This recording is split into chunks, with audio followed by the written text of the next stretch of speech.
I had this idea 4 years ago. It was a little bit different, but basically, um, it's this idea that people's things always hold them down, and there needs to be a tech solution that solves that. And there's a number of ways to go about solving that. And basically, we tested our way into this concept, which is a really easy model to get off the ground. We built it. We built the first version, the MVP, minimal viable product, in a month, and have just been executing on that.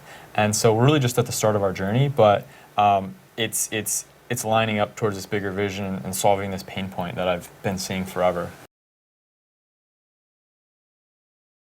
What is Bounce? What's that business? Yeah, Bounce is short-term storage on every block of the city, hosted by local businesses that have extra space. Storage lockers. Storage lockers, except we don't actually use lockers, just extra space in retail shops. Oh, there's no key and lock anymore, right? Right. That's old thinking. That's right. So tell us more. Tell us who uses the business. Yeah, so right now we have lots of travelers in New York and San Francisco and Chicago that are using Bounce to store their extra stuff, as well as local natives that live in those cities that maybe they don't want to take their briefcase to the Yankees game, so they want to drop off their stuff before they go out and do something for the rest of their day. So to oversimplify it, Bounce has found me empty space in buildings I'm walking past where I can leave my stuff. That's right. Everywhere.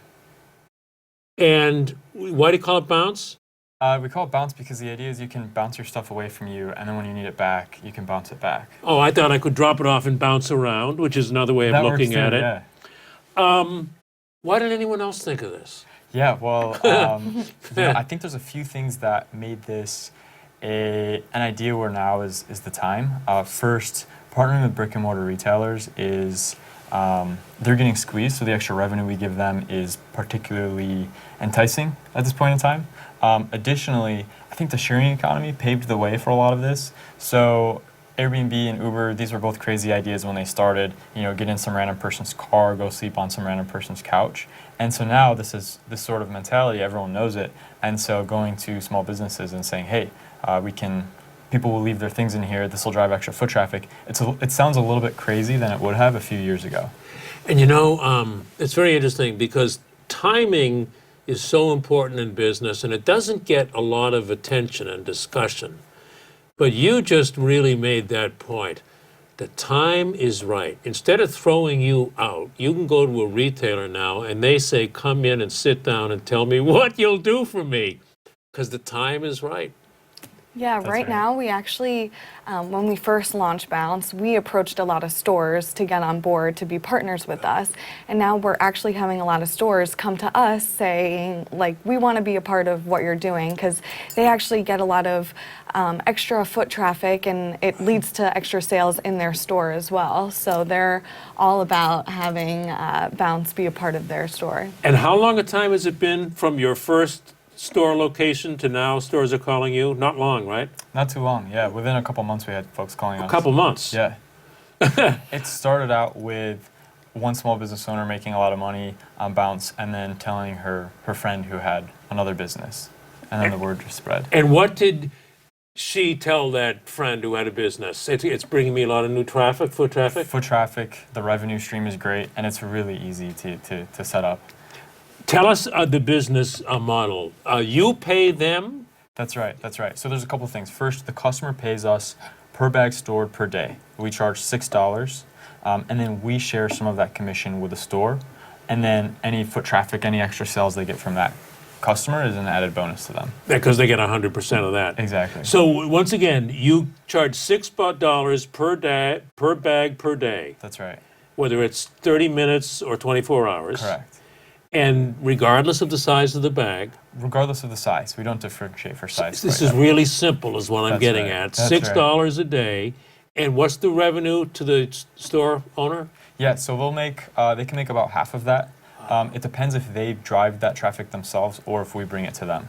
Oh, and most of the time are you bringing it to them through your app? We are. And now we're starting to experiment. We're starting to see them bring some folks in as well.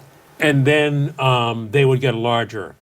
That's right. Can you afford to give them 50%, Cody? Yeah, absolutely. Yeah, you're gonna start wanting more as you grow up and That's be right. bigger. You're Yeah, gonna yeah, say, yeah. I gotta knock that to 40%, Actually, right? it's funny. I was pitching a store a couple months ago, and I said, hey, we'll drive traffic to your store, blah, blah, blah. I gave them the whole pitch, and they said, this sounds great. How much does it cost to be on Bounce?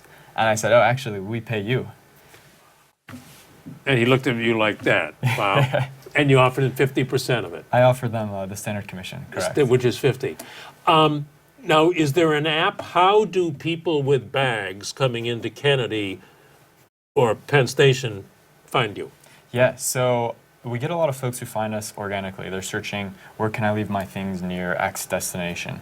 And then we pop up, and they can browse all of our locations. We have 60 locations in New York City, 15 in San Francisco, and we're expanding to other cities pretty soon. You do the public relations, right? Public relations and marketing. Yeah, so social media is big. A lot of people are on Instagram and Facebook looking at different companies, and so we post a lot of content on different travel things in New York and stuff where we store. What kind of content do you post that works for you? We do a lot of like travel related posts because a lot of people that are traveling are dropping off their luggage. But what about what part of travel? I mean, not just about luggage storage. Yeah, just amazing things to do in New Right. York and San Francisco, what's going on in the city. We've partnered with some travel bloggers that will talk about free things in New York or travel hacks to guide you through New York. So downloading like the subway app and using Bounce and bringing a selfie stick, But just stuff like that. Do you do a hard sell on Bounce, or do you just say this is brought to you by Bounce? It's more, yeah, like content driven rather than a hard ad. And you might have an ad at the bottom or something? Yeah, we usually do a lot of promo links, so 10% off using Bounce, and then that gets them like $1 off, so it's $5 a bag instead of $6. Is it fun to market this? Yeah, I would think mean, so. We both travel a lot, and so we always need a service like this when we're in different cities. So we're just really passionate about being able to drop your stuff off and go to a museum and not have to lug your stuff around, because sometimes that can really ruin your day, especially if you're trying to see as much as you can in a city. Do you pinch yourself sometimes that you thought of this at just the right time, apparently? Huh? Cody thought of it. Yeah, absolutely.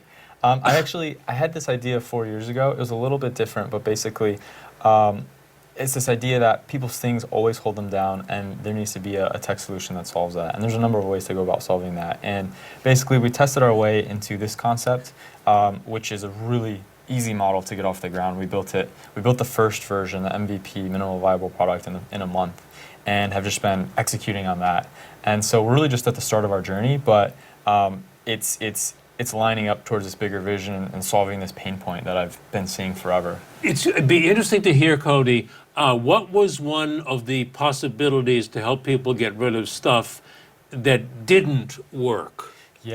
That made sense but didn't, just as an example. Yes, so I came up with the idea in 2014, and the original idea was just like calling an Uber. Someone comes and picks up your stuff and then brings it back to you when you want it. But what I didn't like about that solution is how capital intensive it would be, really logistically complex. And so I just sat on it for a while, and then I was chatting with Alex, my co-founder, and we were both so passionate about this vision, this problem of things holding people back. And we were like, there's got to be something here. And so we got together, we started testing, we started putting some prototypes out there, and ultimately landed on this. But see, that also shows how the original idea may be quite far removed from the eventual one, because you had cars running around all over the place, and none of that turned into the final idea. You had the people drop it off themselves. Yeah. At 180 degree. That's right. It's so fascinating. Yeah, but we do have people ask for pickups and drop-offs. So well, we get that for a premium. Watch, now that'll become an add-on. Right. Yeah, we have talking to a partner right now who could potentially do that for us, and that just adds the convenience in a really big way. And so, we'll make this an even better product for our users. How are you growing? I mean, you can't physically knock on every door in Manhattan. I mean, do you have a plan to manage potential high growth? Yeah. What is it? So we're building this as a tech company first, right? So that means really building the tools to be able to manage huge scale. So how do we? It was easy when we had a dozen store partners. we knew them all by name. And pretty soon we're going to have hundreds and then thousands. And so it's really about building the tools to manage that at scale. We can manage quality with a rating system. We can manage who's on the platform, how they onboard themselves via certain tools, and as well as on the demand side. So it's really about making it as streamlined and as efficient as possible. And then they'll come to you. That's right. Build That's it right. and they will come, Yep. right? Wow. Wow. What did you both do before this? Yeah, so I worked at a big tech company right out of college. I was a product manager. This was in Silicon Valley. Did that for a few years. So I've spent my whole career in technology. I love building things, as does my co-founder. And then Lisa's a marketing guru. Yeah, so my first job out of college was kind of crazy. I drove around in the Oscar Mayer Wienermobile for a year and lived in 26 states that year as a brand ambassador for the Wienermobile. And then after that, I worked at a fashion company as a sales director the last 4 years. So now I took some time off to travel, so I've been traveling and helping out with Bounce as well. Nobody was going to not get an interview with your marketing resume, Oscar Wienermobile driver. Yeah, it's a good fun fact. And Cody, I'm just curious. You work for a big tech company. Would we probably be able to find the name of it if we Googled it? Yeah, or you could just ask me. Oh, I thought you were going to say Google. Oh, into it. Into it. I'm sorry. Well, I think you're going to do real well, and I'm going to be saying I knew you when you just started out.